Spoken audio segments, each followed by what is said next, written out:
The FDA has made a decision nearly 5 years in the making. The administration has decided yogurt can make a limited claim that the food could reduce the risk of type 2 diabetes. This is really interesting. So here to break this down this morning is our 9 News health expert, Dr. Pyle Coley. Thank you so much for coming in. Good morning. So talk about this limited claim part of this. What does that mean? It means that you can put this on the yogurt label, according to the FDA.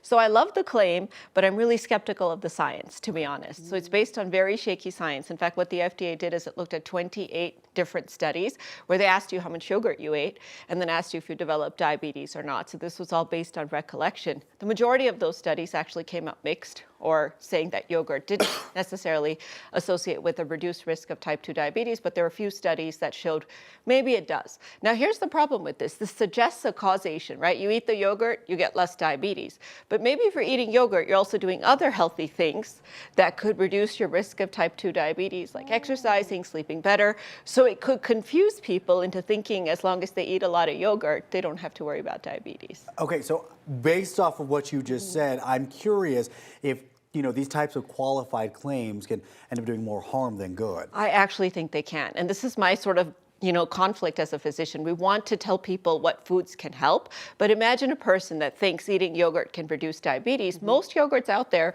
are sweetened yogurts. When we know, in fact, that sugar added to any kind of food, whether it's yogurt or any other food, is going to increase your risk of type 2 diabetes. So if you're eating all this yogurt that's sweetened, you're actually going to cause diabetes, not prevent it. So I think the FDA has to tread carefully here, because food companies, and this was actually initiated by a food company, this petition to the FDA, want this on their labels. We want to try to help people eat healthier foods, but we don't want to confuse them. Can any yogurt put that label on there? I mean, I don't buy yogurt for my kids because it's so high in sugar. Yeah. It's crazy, the numbers. Can anyone just slap that label on there now? Anyone can slap that label on there now. And it doesn't matter whether you have sugar or not, doesn't matter what your protein content is. In fact, yogurt has many other health claims that it can put on there as well. You guys have probably seen it. Osteoporosis, reducing your body weight, right? Because yogurt fills you up a little bit more. It's got a lot of protein in it, so you can say that it can help maintain a healthy body weight. And then digestive health as well. These are a lot of claims that many yogurts can put on their labels. Now, some yogurts can legitimately make this claim. Yeah. If they have a high calcium content, if they're protein packed, they can actually help you lose weight, and if they have probiotics, which can help our digestive health, we know that that's really healthy. But not every single yogurt has that. And so it really behooves us to kind of look at the yogurt, decide for ourselves. Now, we're not trying to ruin yogurt for anybody that may like that. Maybe that's your choice of breakfast in the morning with some granola or something like that.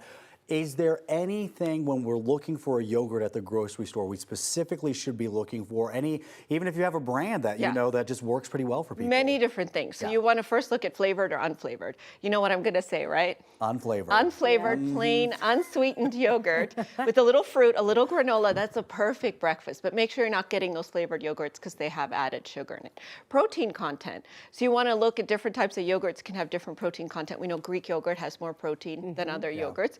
And if you have kidney disease, you may want to pick one that has less protein, but that's something that you want to be mindful of. Organic or not organic, whether or not it has calcium in it. So every yogurt doesn't have the same dairy content, the same calcium. So you want to look at that label and see exactly how much calcium is in there. And then you want to make sure it says live and active cultures, because that's what gives you those probiotics. Okay, now Corey and I have another question. What about, pizza for breakfast? How is that going to do for us? Well, I would say if you add a little yogurt, plain unsweetened yogurt onto the top of it, it's a perfect breakfast. There's green on it, okay? So there's a vegetable, Dr. Coley. That's actually Corey's piece right there. It's just hiding it on my end. You already had some, though. I had to. Dr. Coley.